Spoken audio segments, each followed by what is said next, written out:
महाराज जी, आप पहले कांग्रेस में रह चुके और अब भाजपा में सांसद में के रूप में चुनाव लड़ रहे हैं। इस पर आप क्या कहना चाहेंगे? आपके सामने कांग्रेस से युवा प्रत्याशी शशि सिंह जी हैं, तो कितना चुनौती मानते हैं आप इस चीज़ को? जनता आपको ही वोट क्यों करे, ऐसा कुछ कारण बताएंगे क्या? युवाओं के लिए नौकरी या रोज़गार मुख्य प्रॉब्लम है, समस्या है, तो उसके लिए आप क्या सोचते हैं या क्या करना चाहेंगे भविष्य में? देखिए, अभी तो रोजगार। महाराज ये बताइए कि जैसे कि हमेशा से हम रेल विस्तार की बात सुनते आ रहे हैं और सरगुजा तक तो रेल आ चुका है, अंबिकापुर तक, लेकिन इसके आगे हम लोग सुने हैं कभी कहीं पटरी बिछते आगे गया नहीं है कि रेल का विस्तार कब होगा और सरगुजा से रेल आगे कब जाएगा। मैं भाजपा छोड़ करके कांग्रेस में चला गया। जी, तो इन सभी चीज़ों के बीच में महाराज, जैसे कि आप अगर जीतते हैं तो कौन से ऐसे बड़े मुद्दे हैं जो आप यहाँ के सरगुजा के दिल्ली पार्लियामेंट में उठाएंगे? महाराज, जैसे चुनाव आता है, आप जैसे घर घर अभी जा रहे हैं, गांव-गांव जा रहे हैं, तो चुनाव जीतने के बाद आप कैसे जुड़ेंगे उन लोगों से, या आप तो व्यस्त हो जाएंगे वहाँ दिल्ली में से लेके यहाँ तक सरगुजा में, तो लोगों से कैसे जुड़ेंगे और लोग आप तक कैसे पहुँचेंगे और आप लोग तक कैसे पहुँचेंगे? मैं पहले तो ये पूछ लूँ कि ये जनता का सवाल है या आपका सवाल है? तो ये मेरा भी है, जनता की तरफ से। और आप मेरे सामने रो दी, आंख में आंसू आ गया, तो महिला सुरक्षा को लेकर आप क्या करना चाहेंगे भविष्य में? नहीं, निश्चित रूप से ये बहुत बड़ा सवाल है और गंभीर सवाल है। नमस्कार दोस्तों, स्वागत है हमारे चैनल में और मैं गोविंद कुशवाहा आपका तहे दिल से स्वागत करता हूं। लोकसभा चुनाव होने वाला है, मतलब सांसद का चुनाव होने वाला है। हम जो वोट देते हैं उसके हिसाब से प्रधानमंत्री तय होता है कि भारत का प्रधानमंत्री कौन बनेगा। हमारे साथ है सरगुजा लोकसभा के बीजेपी के कैंडिडेट माननीय चिंतामणि महाराज जी। अगले 5 सालों में इनकी क्या विज़न है? इनको बीजेपी से टिकट मिला है, कैंडिडेट के रूप में बीजेपी से हैं। अगले 5 साल में क्या करना चाह रहे हैं, जीत कर क्या करेंगे? बहुत सारे मुद्दे हैं, सामने कौन खड़ा है कांग्रेस से, और भी बहुत सारे प्रचंड मुद्दे हैं जिनसे महाराज जी से बात करेंगे। कुछ पारिवारिक बातें होंगी, कुछ होगा मुलाकातें, और सब बहुत सारी बातें करेंगे। वीडियो थोड़ा सा बड़ा हो सकता है, लेकिन महाराज जी के अब तक का ये सबसे आपको अच्छा इंटरव्यू देखने के लिए होगा। तो महाराज जी, आपका सबसे पहले आपको हमारे चैनल में स्वागत है।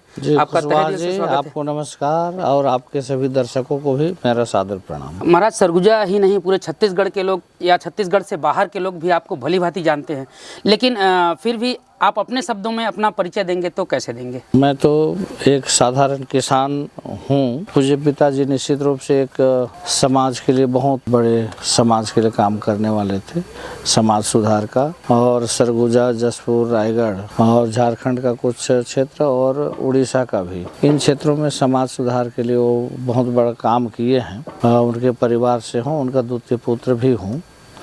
लेकिन मेरा व्यक्तिगत परिचय कहेंगे तो मैं एक किसान के रूप में था, और अभी कुछ दिनों से राजनीति में आकर के लोगों का सेवा हम कर सकें, इस भावना से मैं राजनीति में हूँ।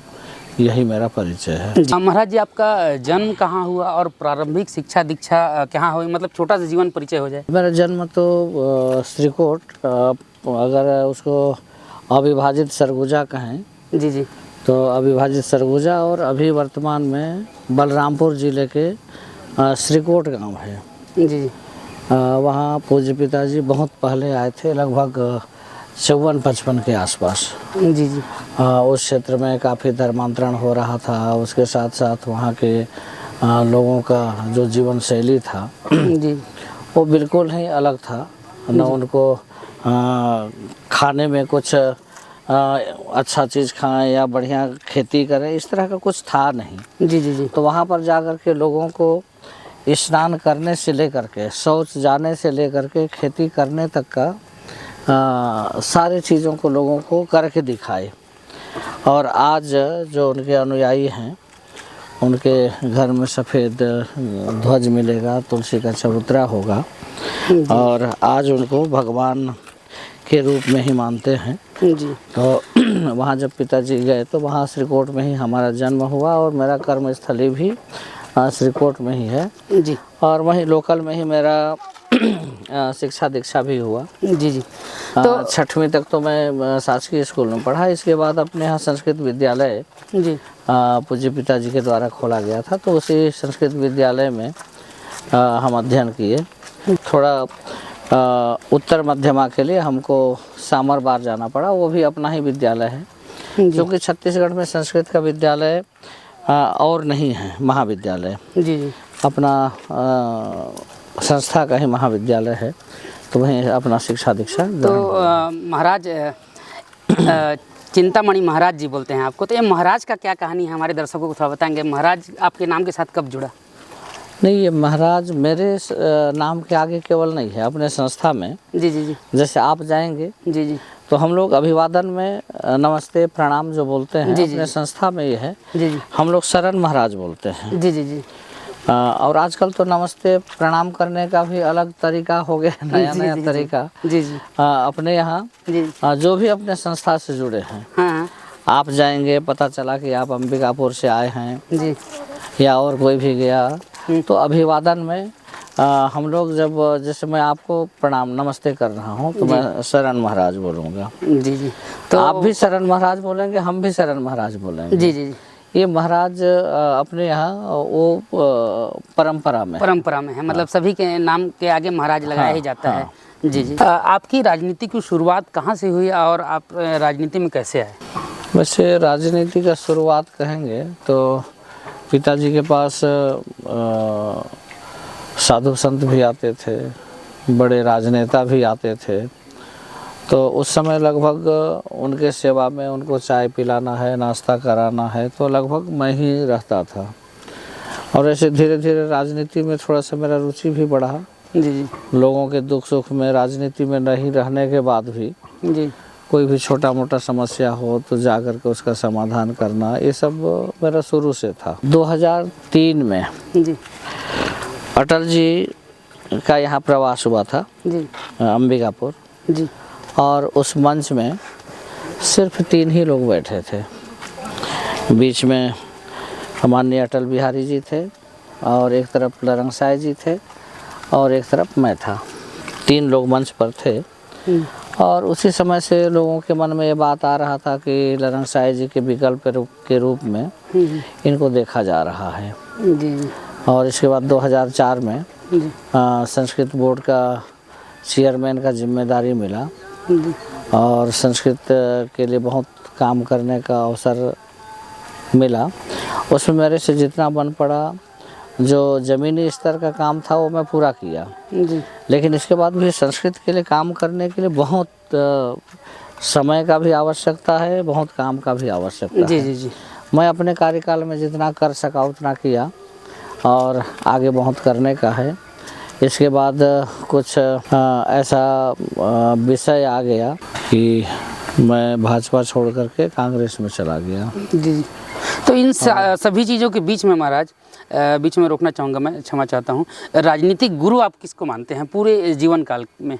नहीं, वैसे राजनीति मैं उसको ना मान करके मैं समाज सेवा का एक माध्यम माना हूँ। जी जी जी और उसमें मैं पूज्य पिताजी को ही गुरु के रूप में मानता हूँ, क्योंकि अपना पूरा जीवन जी जी वो समाज को समर्पित किए।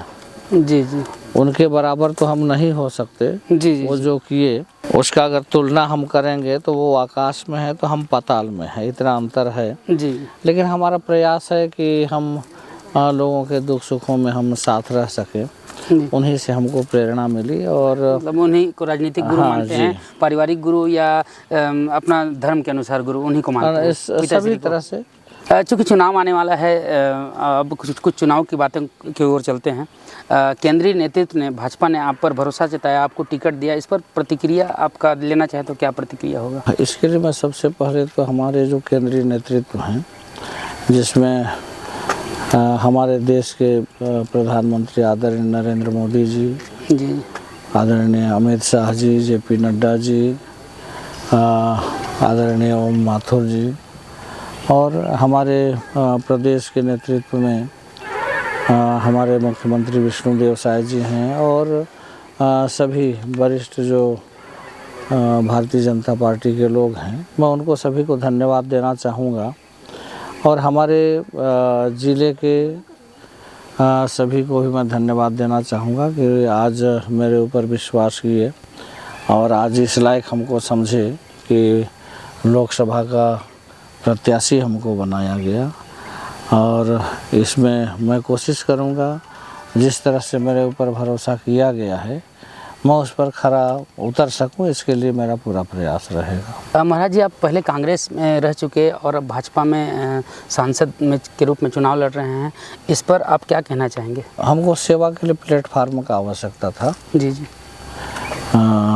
मैं कांग्रेस में रह कर के भी मैं वही काम किया और भाजपा में रह कर के भी कांग्रेस में रह कर के बल्कि मेरे को थोड़ा काम करने में दिक्कत हो रहा था, क्योंकि वहाँ राजनीति का बात तो होता था लेकिन संस्कार का या हमारा जो संस्कृति है, हमारा सनातन है, उस पर बोलने में ज़रा प्रतिबंध है, ऐसा कह सकता हूँ। स्वतंत्र होकर के नहीं बोल सकते थे। यहाँ आने के बाद किसी कार्यक्रम में भी हम जा रहे हैं तो हाथ उठा करके जय श्री राम का नारा लगा रहे हैं तो सारे लोग जय श्री राम का नारा लगा रहे हैं। तो जिस घर परिवार से हूँ वहाँ के अनुकूल हमारा ये भारतीय जनता पार्टी है और सभी का साथ मिल रहा है, तो निश्चित रूप से अभी मैं बहुत अच्छा अपने आप को महसूस कर रहा हूँ। मैं अपने घर में बढ़िया सुखी हूँ, ऐसा मैं महसूस कर रहा हूँ। आपके सामने कांग्रेस से युवा प्रत्याशी शशि सिंह जी हैं, तो कितना चुनौती मानते हैं आप इस चीज़ को? जो विपक्ष तो विपक्ष होता है जी। अपने को इस बात को कहने में परहेज भी नहीं है। सामने वाला को हम सशक्त प्रतिद्वंदी मान करके हम चल रहे हैं। जी। युवा चेहरा भी है और उसके साथ साथ अभी कुछ काम की नहीं है तो कुछ ऐसा उनमें दोष गुण भी नहीं है। और मेरे समझ के अनुसार अपने प्रतिद्वंदी को कमज़ोर कभी भी नहीं आंकना चाहिए। जैसे ही हम कमज़ोर आंकेंगे तो फिर हमारा मेहनत कम होगा। इसलिए मैं ऐसा चाहता हूँ कि हमारा प्रतिद्वंदी काफ़ी सशक्त है और उसी हिसाब से मैं पूरे मैदान में उसी तैयारी के साथ उतरा हूँ। और वैसे अगर ईमानदारी का बात अगर कहा जाए तो चिंतामणि चुनाव नहीं लड़ रहा है, भारतीय जनता पार्टी चुनाव लड़ रहा है। भारतीय जनता पार्टी के पदाधिकारी कार्यकर्ता इन लोग चुनाव लड़ रहे हैं। सब का सहयोग जैसा है, चूँकि चुनाव नहीं लोग लड़ रहे हैं तो मेरे को बहुत ज़्यादा चुनौती मैं महसूस नहीं करता हूँ। लेकिन इसके बाद भी किसी भी लड़ाई को कमज़ोर नहीं आंकना चाहिए। जी जी। अब की बार 400 पार ये टारगेट बीजेपी का हमने कई मीडिया में भी देखा है और आपने भी कई बार बोला है, तो इस पर क्या प्रतिक्रिया है आपकी? ये अब की बार 400 पार का नारा भाजपा का है जी। और जैसा लोगों का रुझान है, आदरणीय मोदी जी का जो गारंटी है जिसमें महतारी बंधन योजना, किसानों को एक मुश्त बोनस का पैसा मिलना, फिर अभी जो धान खरीदी जो हुआ था उसका भी एक मुश्त बोनस मिला, जिसके कारण लोगों के मन में, चाहे हमारे माता बहनें हों चाहे किसान हों, सभी के मन में ये बात तो है कि भाजपा जो कहती है वो करती है। तो जहाँ भी हम जा रहे हैं और टीवी माध्यमों से भी जब हम देखते हैं तो हमको ऐसा प्रतीत होता है कि जो 400 पार का जो नारा है वो निश्चित रूप में उसमें सफल होंगे। और इसलिए भी 400 पार होना चाहिए।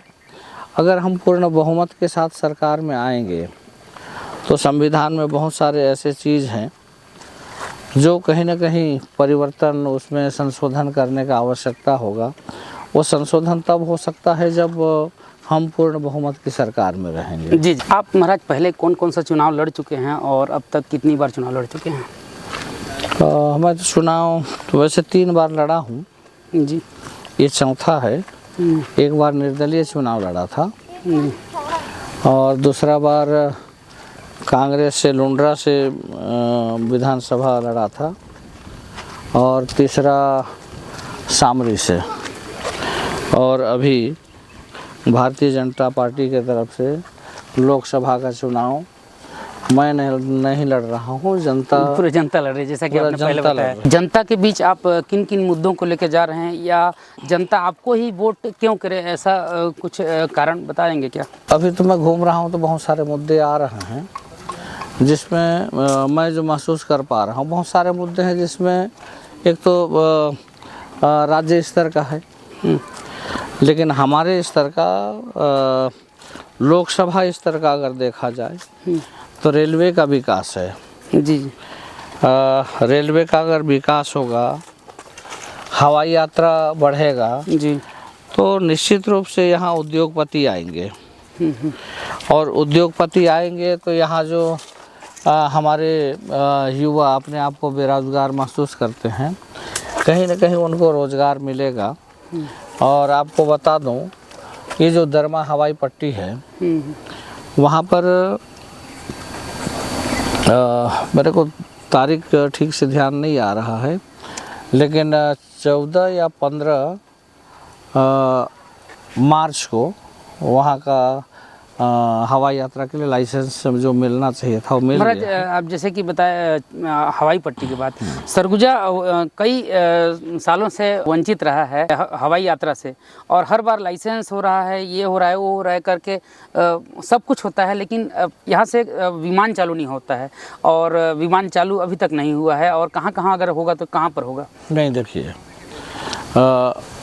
आप बोल रहे हैं, मैं उसको मानने को तैयार हूँ। यहाँ जो एयरपोर्ट बना जी, ये बताया जाता है, इतिहास कहता है कि 1950 में एयरपोर्ट बना था, जी जी, और अभी तक हवाई सेवा शुरू नहीं हो पाया। आपका जी। कहना बिल्कुल सही है जी लेकिन अभी 14 या 15 मार्च को जी उसका लाइसेंस मिल गया है, जी और अभी चूँकि तत्काल आचार संहिता लगा है, जी, मेरे को लगता है जिस दिन लाइसेंस मिला उसके दूसरे दिन या तीसरे दिन आचार संहिता लगा है, तो आचार संहिता में तो संभव नहीं है।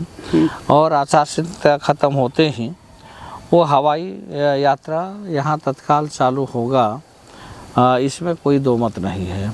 जी, अगर हवाई यात्रा चालू होता है और उसके साथ साथ रेलवे का अगर विस्तार होगा, तो आप अनुभव किए होंगे, आप मैन पाठ अगर कभी गए होंगे जी गए हैं। तो आप देखे होंगे वहाँ कई पर्यटन स्थल हैं, दलदली है, उल्टा पानी है, टाइगर पॉइंट है, इस तरह के बहुत सारे वहाँ पर्यटन के स्थल हैं। जी जी लेकिन वो चिन्हांकित पर्यटन स्थल हैं। जी, आप अगर देखेंगे तो ये जो हवाई पट्टी दरिमा है ना, उसी के ठीक बगल में एक ठिनठिनी पत्थर है। हाँ देखे हैं जी। अगर उसको देखे होंगे तो उसको आप बजा के देखेंगे, हाँ, बजाने से लोहा टाइप का तो हो जाता हाँ, उसमें अलग टाइप का एक आवाज़ आता है। है। जी तो इस तरह के बहुत सारे पर्यटन स्थल हैं जहाँ पर अभी हम लोग खड़े हैं। ये भी अगर पर्यटन की दृष्टि से देखा जाए तो ये भी कम नहीं है। जी, अक्सर ये हाँ ऑक्सीजन पार्क से नाम से जाना पहले जाता था, अभी इसका नाम बदल के गणपति धाम हो गया है। जी जी, तो इस तरह के हमारे सरगुजा लोकसभा क्षेत्र में बहुत सारे जगह हैं। जी आप अगर डीपाडीह अगर याद करेंगे तो वहाँ पर्यटन विभाग ही उसका खुदाई किया, उसमें बहुत सारे शिवलिंग के अवशेष, महल के अवशेष ऐसे मिले हैं, और ऐसे बहुत सारे जगह हैं जहाँ पर पर्यटन को बढ़ाया जा सकता है। अगर पर्यटन को भी अगर हम बढ़ावा देते हैं तो निश्चित रूप से बाहरी पर्यटक आएंगे, विदेशी पर्यटक आएंगे। जी, विदेशी पर्यटक आएंगे तो निश्चित रूप से यहाँ के लोगों का, यहाँ के युवाओं को रोजगार मिलेगा, और लोगों को ऐसा लगता है कि इससे क्या फ़र्क पड़ता है, लेकिन बहुत फ़र्क पड़ता है। जी जी, उसमें मान लीजिए कुछ चना मुर्रा बेचने वाला है, पर्यटक आएंगे तो उनका चना मुर्रा भी बिकेगा, तो एक रोजगार है, रोजगार। जी जी जी, तो रोजगार का साधन अगर बढ़ाना है तो हमको रेलवे का विस्तार और हवाई यात्रा, ये दोनों को विशेष प्राथमिकता से करना होगा। महाराज, किसानों के लिए किसान न्याय योजना आपने बताया, और महिलाओं के लिए महतारी वंदन योजना, लेकिन युवाओं के लिए नौकरी या रोजगार मुख्य प्रॉब्लम है, समस्या है, तो उसके लिए आप क्या सोचते हैं या क्या करना चाहेंगे आप भविष्य में? देखिए, अभी तो रोजगार के बहुत सारे विज्ञापन निकल रहे हैं। इसमें छात्रावास अधीक्षक का है, फिर वायुसेना का है, थल सेना का है, उसके अलावा कई विज्ञापन निकल रहे हैं जिसमें हमारे युवा फॉर्म भरेंगे और उसमें रोजगार के रूप में उनको मिलेगा। और उसके साथ साथ मैं एक आग्रह युवाओं से ये करना चाहूँगा कि सिर्फ नौकरी को ही केवल रोजगार ना माना जाए। अगर मेरे विचार से सहमत हों तो यहाँ पर कृषि को भी अगर व्यवसाय के रूप में अगर देखा जाए, मैं एक किसान का नाम तो ध्यान में नहीं है, धौरपुर क्षेत्र का है, उसको 1 साल का टर्नओवर आज के 5 साल पहले 70 से 80 लाख था।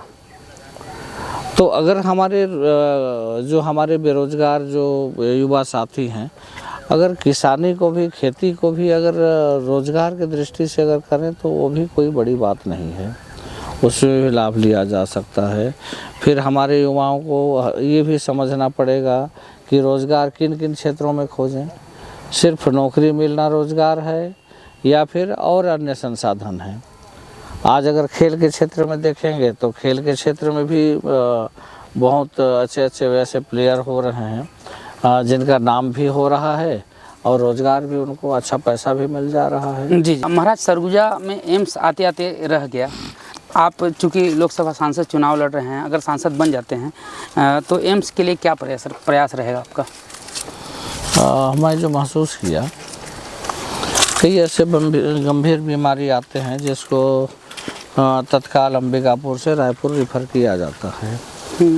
यहाँ पर ऐसा हॉस्पिटल होना चाहिए, एम्स जैसा हॉस्पिटल, जहाँ से मरीजों को रिफ़र ना करना पड़े बल्कि समुचित इलाज वहाँ पर हो।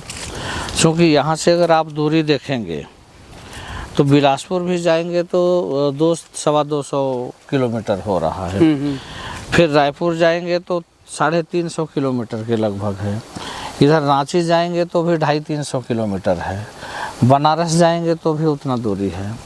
और ये जो हमारा सरगुजा का जो क्षेत्र है, ये कहीं ना कहीं यहाँ हमारे ज़्यादा कृषक लोग रहते हैं जो उतना संपन्न नहीं हैं, तो उनके लिए चिकित्सा व्यवस्था तो बहुत ही ज़रूरी है। चिकित्सा के कारण हमारे कोई भी लोगों को समस्या ना हो, इसके लिए हम पूरा कोशिश करेंगे और हम एम्स जैसा कुछ यहाँ सर्व सुविधा युक्त हॉस्पिटल हो, जिससे कि लोगों को बाहर जाना ना पड़े। इसके लिए हमारा पूरा प्रयास रहेगा, जिसमें सभी विभागों के डॉक्टर हों, जो रोग हैं उस रोग के विशेषज्ञ डॉक्टर यहाँ पर उपस्थित हों, यहाँ पर रहें। इसके लिए हमारा पूरा प्रयास रहेगा, जो सरगुजा की जनता के लिए बहुत ही आवश्यक है। महाराज, आपने एम्स की तो बातें कर दी कि एम्स जैसा हॉस्पिटल खोलेंगे, लेकिन सरगुजा संभाग बहुत बड़ा है और यहाँ आज तक कोई एक मेंटल हॉस्पिटल नहीं है। और अभी की बात की जाए तो मानसिक रोग बहुत ज़्यादा बढ़ रहा है, तो इसके लिए आपका क्या प्रयास रहेगा या क्या करेंगे? मैं इस सवाल के लिए आपको धन्यवाद देना चाहूँगा। मेरे ध्यान में आया था लेकिन मेरे ध्यान से उतर गया था जी। निश्चित रूप से यहाँ शहरों में जब हम घूमते हैं, गांव में जाते हैं, तो कई ऐसे मेंटल लोग मिलते हैं जिनका घर परिवार होते हुए भी उन लोग चूँकि मेंटल है तो उस पर ध्यान देते नहीं हैं। तो हमको यहाँ पर एक मेंटल हॉस्पिटल बहुत अच्छा हो, जिसमें कि कोई भी हमारे सरगुजा संभाग में मेंटल ना हो। मेंटल तो हो सकते हैं, नहीं होंगे ऐसा नहीं है, लेकिन उसका समय पर इलाज हो जाए जी, और वो फिर स्वस्थ हो करके वो घर जाए, ये हमको चिंता करने का विषय है। क्योंकि यहाँ का जिम्मेदारी अगर जनता दे रही है तो उनके हर दुख सुखों को हमको ध्यान में रखते हुए उसके आधार पर जो आवश्यक है वो सभी कामों को अपने को करना चाहिए। महाराज, ये बताइए कि जैसे कि हमेशा से हम रेल विस्तार की बात सुनते आ रहे हैं और सरगुजा तक तो रेल आ चुका है, अंबिकापुर तक, लेकिन इसके आगे हम लोग सुने हैं कभी कागजी रूप में देखे भी नहीं हैं और कहीं पटरी बिछते आगे गया नहीं है कि रेल का विस्तार कब होगा और सरगुजा से रेल आगे कब जाएगा। अब देखिए, मैं तो पहली बार लोकसभा जा रहा हूँ जी, और वहाँ जाने के बाद जैसा मेरे जानकारी में है उसके आधार पर बजट में प्रावधान हो गया है। जानकारी के आधार पर मैं एकदम सही नहीं बता पा रहा हूँ और उसमें बजट में प्रावधान हो चुका है। अगर बजट में प्रावधान हो गया होगा तो हम कोशिश करेंगे तत्काल प्रारंभ हो, अगर नहीं हुआ होगा तो उसके लिए मैं माननीय मोदी जी से बात करूंगा, क्योंकि मोदी जी का जो मैं देखा हूं, एक एक छोटे छोटे बिंदुओं को भी इतना गंभीरता से लेते हैं क्षेत्र के विकास के लिए, लोगों का सुविधा के लिए। तो उसको देख करके मेरे को ऐसा लगता है कि अगर नहीं हुआ होगा तो बहुत जल्दी हो जाएगा। जिसमें अंबिकापुर बरवाडीह रेल लाइन है, उसके साथ साथ मेरे को लगता है ये सिंगल लाइन संभवतः है, ये डबल लाइन अगर हो जाएगा तो एक आध दिल्ली के लिए भी, अभी तो शायद एक ट्रेन चल रही है, दिल्ली के लिए ट्रेन हो जाए, रायपुर का दिन में एक ट्रेन हो जाए, इस तरह का हम प्रयास करेंगे कि रेलवे का विस्तार हो। क्योंकि रेलवे का विस्तार होने से आवागमन का साधन तो होता ही है, उसके साथ साथ जब रेलवे का सुविधा होगा, उसके साथ साथ हवाई यात्रा होगा, तो यहाँ बड़े उद्योगपति भी आएंगे। जी महाराज, जैसे रेलवे की बातें हो रही है तो दिल्ली के लिए ट्रेन है, हफ्ता में शायद एक है ना, हफ्ता में एक है, उसको बढ़ाने का प्रयास, या वो भी कभी कभी बंद हो जाता है। दूसरी बात कि एक ट्रेन है दुर्ग या रायपुर या दिल्ली जो भी है, वो आगे कुछ स्टेशनों में पहले रुकती थी कोविड से पहले, कोविड में उसको प्रोटोकॉल कह के उसको बंद कर दिया गया। तो वो दोबारा कब चालू होगा या क्या प्रयास रहेगा इसके बारे में, या दिल्ली का ट्रेन जो है और रूट बढ़ाने के लिए उसके लिए क्या करेंगे? अभी उस विषय पर तो जानकारी नहीं है। ऐसी बातचीत में जानकारी ये आया था कि कोविड के बाद थोड़ा सा कई स्टेशनों को वहाँ ट्रेन नहीं रुक रही, ऐसा बात आया था। उसके लिए हमारा प्रयास होगा जहाँ जहाँ, जैसे मैं एक याद है मेरे को महाराज, मैं बीच में टोकना चाहूँगा, सॉरी, ये कमलपुर स्टेशन जो अंबिकापुर के बाद पहला स्टेशन पड़ता है, वहाँ पर ही नहीं रुक रहा है, वहीं मेरा घर है। अच्छा, तो वहाँ ही नहीं रुक रहा है, तो उसके लिए मैं रोकना चाहूँगा कि वहाँ कोविड से पहले रुकती थी लेकिन अभी नहीं रुक रही है। ऐसे उदाहरण बता रहा हूँ मैं। एक बार मोदी जी के निकट तक जाने दीजिए, इसके बाद हम कोशिश करेंगे कि आपके गांव में भी ट्रेन रुके। जी जी महाराज, आपको जीतने के बाद इस बात को याद दिलाऊंगा मैं। जी जी महाराज, लगभग आप पूरे क्षेत्र घूम चुके हैं, जैसा कि आप बता रहे थे, हम बैठे थे तो आपको क्या क्या बड़ा समस्या नज़र आया, और इतने बड़े क्षेत्र में आपको ऐसे क्या मुद्दे नज़र आए जिस पर काम करने की आपको ज़रूरत होगी आगे में? वैसे बड़ी समस्याओं में जो मैं समझ पाया, अपना अंबिकापुर से जो बनारस जो रोड है उसको राष्ट्रीय राजमार्ग घोषित करवाना बहुत आवश्यक है। हथगड़ा या क्या के एक नदी है, इसके बाद उधर 4 लेन है। जी जी हाँ, यूपी में। जी जी है। उसके इधर रोड दिक्कत है, तो यहाँ से अगर 4 लेन हो जाएगा तो यहाँ से काफ़ी संख्या में लोग बनारस जाते हैं। जी, चाहे उसको अस्थि लेकर के जाना पड़े, या फिर वहाँ संस्कृत का बड़ा केंद्र है, फिर धर्म नगरी है, वो वहाँ पर काफ़ी लोगों का आना जाना रहता है। तो उसके लिए 4 लेन हो जाने से लोगों को आवागमन का बहुत अच्छा साधन बन जाएगा।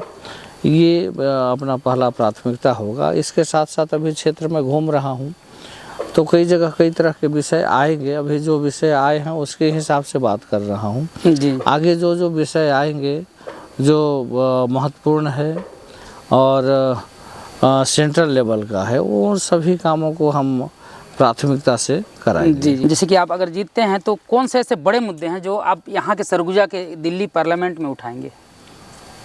देखिए, बड़े मुद्दे तो यहाँ पर 2-3 ही हैं। एक तो हॉस्पिटल का, और एक शिक्षा का हब भी बने यहाँ पर। हमारे यहाँ के बच्चे कोचिंग के लिए कोटा और कहाँ कहाँ जाते हैं, और यहाँ पर एक शिक्षा का हब बने, स्वास्थ्य का बहुत अच्छा सुविधा हो यहाँ पर, जो लोग बाहर से आकर के यहाँ इलाज कर सकें। इसमें लगभग स्वास्थ्य, शिक्षा और यातायात, और प्रमुख रूप से अगर कहेंगे तो पेयजल का है। तो पेयजल तो आजकल नल जल योजना के माध्यम से लगभग हर गांव में नल जल योजना चल रहा है, कई जगह चालू हो गया है। वो हो जाने से सभी को पेयजल, शुद्ध पेयजल मिलेगा।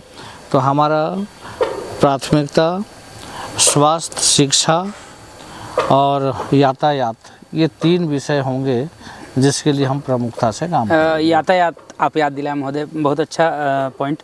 यातायात, आप सरगुजा की सड़कों से तो भली भांति वाकिफ़ हैं, आप गांव-गांव तक अभी जा रहे हैं, चुनाव है तो सड़कें कब तक दुरुस्त हो जाएंगी सरगुजा लोकसभा की या अंबिकापुर की? अब देखिए ऐसा है, ये तो बहुत सारे काम ऐसे हैं जो निरंतर चलने वाले रोड हैं। जैसे रोड बनेगा तो रोड उखड़ेगा भी जी।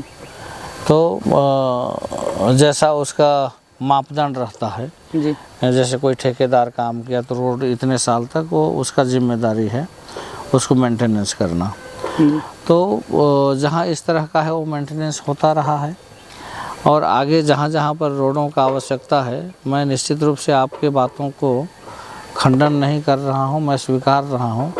कुछ ऐसे टोला मोहल्ला है, गांव तो मैं नहीं कह सकता जी।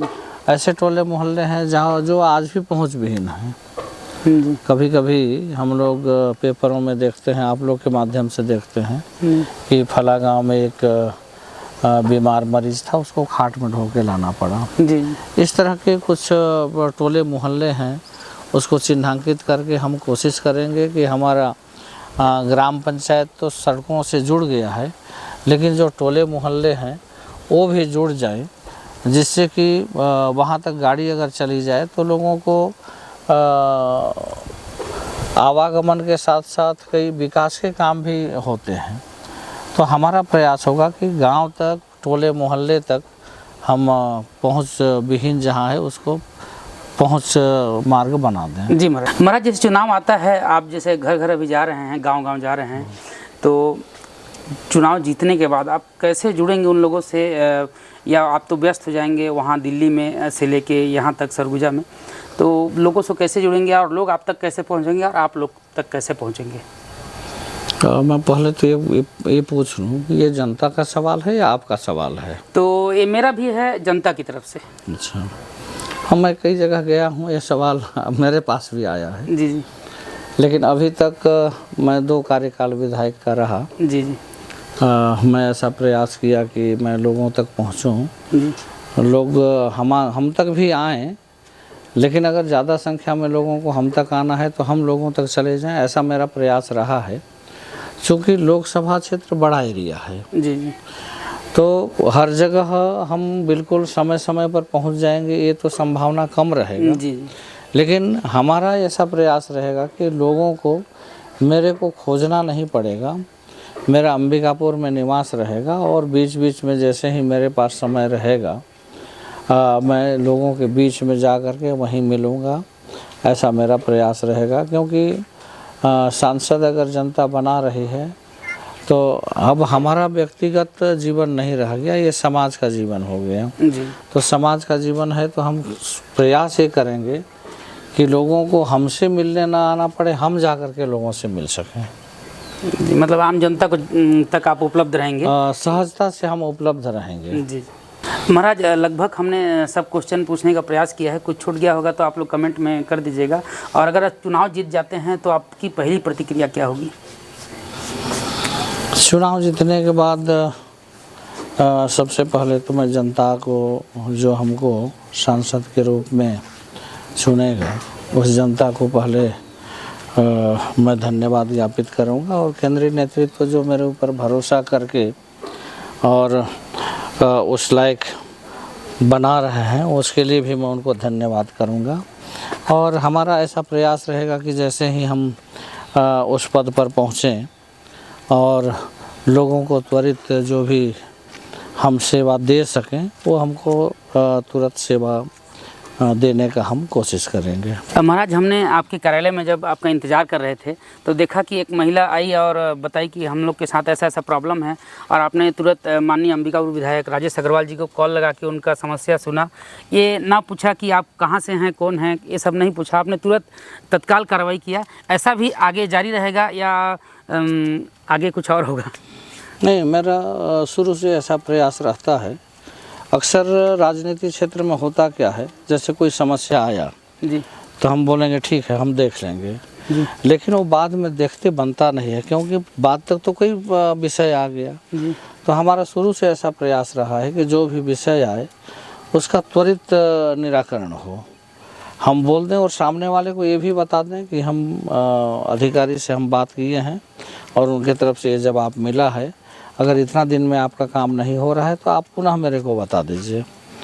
ये मेरा मैं विधायक था तो भी यही कर रहा था और अभी भी।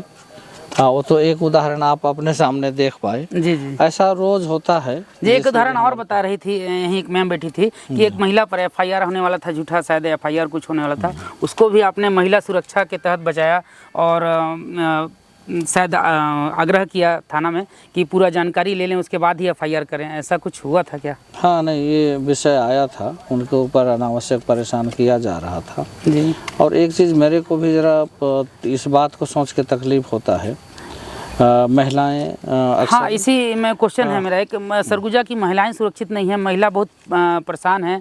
कहीं उसके ऊपर झूठा एफआईआर हो रहा है तो कहीं उनको प्रताड़ित किया जा रहा है, तो कहीं एक पत्नी के रहते हुए दूसरे पत्नी से हो रहा है शादी। बहुत सारा प्रॉब्लम, मतलब एक मैम बता रही थी अभी बहुत सारा कहानी ऐसा, वो बताते बताते नाम तो उनका मैं नहीं लूँगा यहाँ पर, वो अब मेरे सामने रो दी, आँख में आंसू आ गया। तो महिला सुरक्षा को लेकर आप क्या करना चाहेंगे भविष्य में? नहीं, निश्चित रूप से ये बहुत बड़ा सवाल है और गंभीर सवाल है और मैं भी इसको अनुभव किया हूँ। हम देखते हैं हमारे घर में भी बेटी हैं जी। मैं बेटी को घर में तो रखूँगा नहीं तो कहीं ना कहीं शादी करके हम भेजेंगे।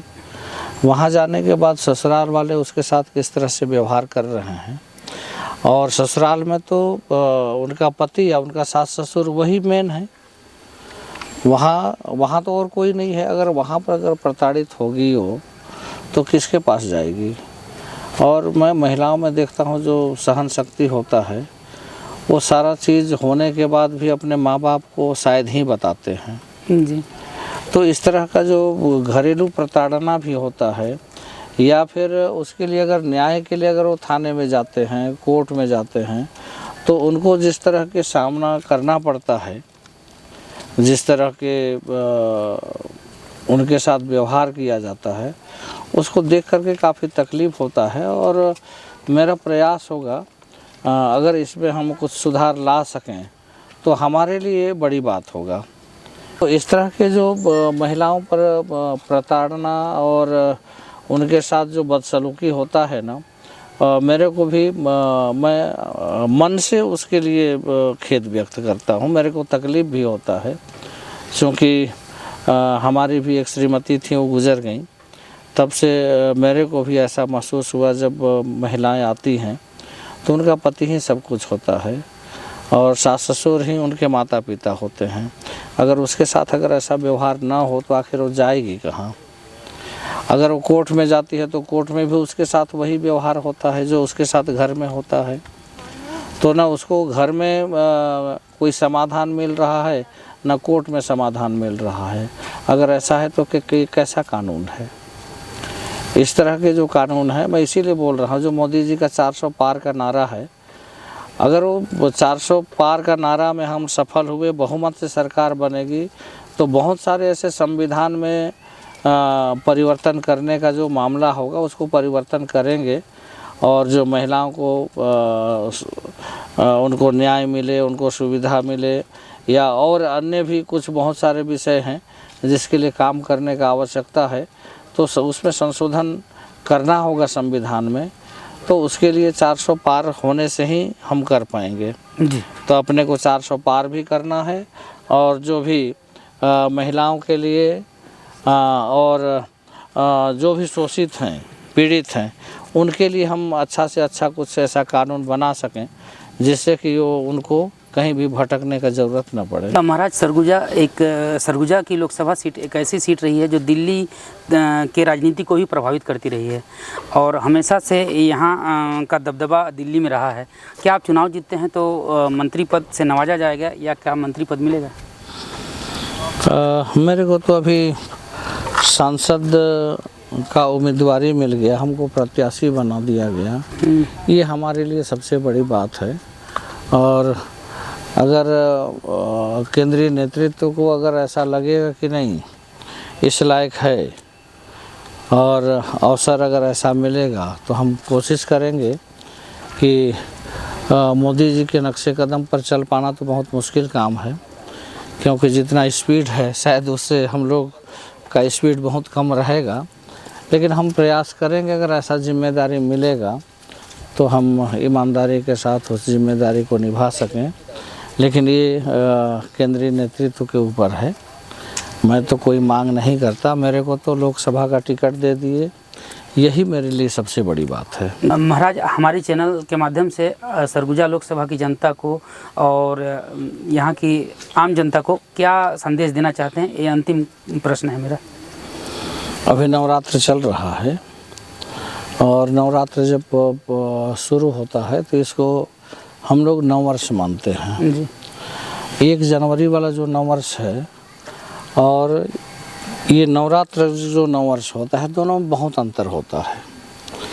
अगर कहेंगे तो मैं थोड़ा विस्तार कर दूं। हाँ हाँ, विस्तार करिए आराम से। आप जब जनवरी का नववर्ष मनाते हैं तो आप कहीं पिकनिक में जाते हैं, वहाँ खाने पीने का व्यवस्था होता है।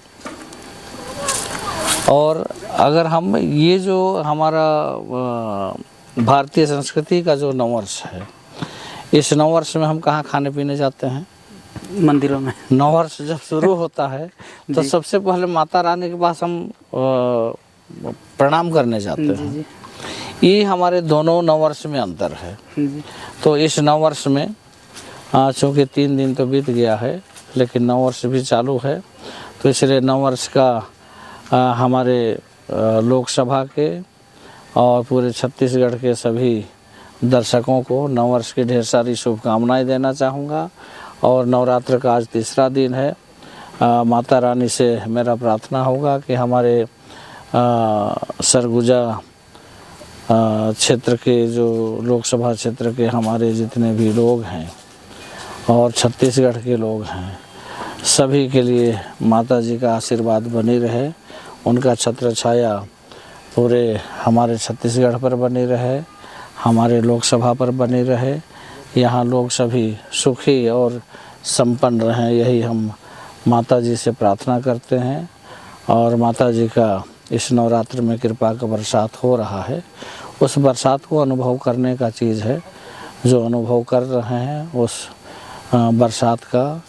बरसात में भीग भी रहे हैं, उसका अनुभव भी हो रहा है। तो मैं सभी से आग्रह करूँगा नवरात्र का और नववर्ष का धन्यवाद देने के बाद 7 मई को लोकसभा का वोटिंग होना है। उस दिन मेरा सभी से आग्रह है, मैं अभी भारतीय जनता पार्टी का प्रत्याशी हूँ। 7 तारीख को सभी भाजपा के पक्ष में मतदान करें और यहाँ से मुझे प्रतिनिधि के रूप में चुनें और 3री बार प्रधानमंत्री आदरणीय मोदी जी को 3री बार कुर्सी में बैठाने के लिए सभी मतदाताओं से आग्रह है कि सभी मदद करें, सबकी आशीर्वाद और सभी का स्नेह मिले, यही आग्रह करता हूं और सबको मैं सादर नमस्कार करता हूं। आपका भी धन्यवाद जो वीडियो को आपने यहाँ तक देखा। यहाँ तक महाराज के साथ हमने गणपति धाम अंबिकापुर में वीडियो आपके लिए बनाया है और कैसा लगा आपको वीडियो, इसके लिए कमेंट करिएगा। और आपको महाराज जी से कोई क्वेश्चन पूछना हो, कोई प्रश्न हो तो कमेंट कर दीजिएगा। महाराज जी से हम दोबारा मिलेंगे तो महाराज उसका उत्तर देंगे। कैसे महाराज, ठीक है ना? उत्तर देंगे ना? बिल्कुल तो दोबारा मिलेंगे तो उत्तर देंगे। तो इसी के साथ इस वीडियो को रखते हैं यहीं तक। कोई भी पार्ट आपको अच्छा लगा होगा तो कमेंट करिएगा, और कौन सा पार्ट वीडियो का अच्छा लगा उसको भी कमेंट करके बताइएगा। और महाराज जी से कोई बातें हैं तो उसको बता ही चुका मैं, कमेंट करिएगा। मेरा इंस्टाग्राम आईडी है गोविंद कुशवाहा ऑफिशियल। आप इधर आ रहा होगा कहीं, इंस्टाग्राम में भी मुझे इस इंटरव्यू का छोटा छोटा पार्ट देख सकते हैं। सभी को धन्यवाद। लाइक, कमेंट और शेयर जरूर कर दीजिएगा। और हमारे चैनल में पहली बार आए हो तो सब्सक्राइब कर दीजिएगा, और सब्सक्राइब करके बेल आइकन को ऑल में सेट कर दीजिएगा कि अगला वीडियो महाराज जी का इसी चैनल पे आने वाला है। जय हिंद, जय भारत और जय छत्तीसगढ़।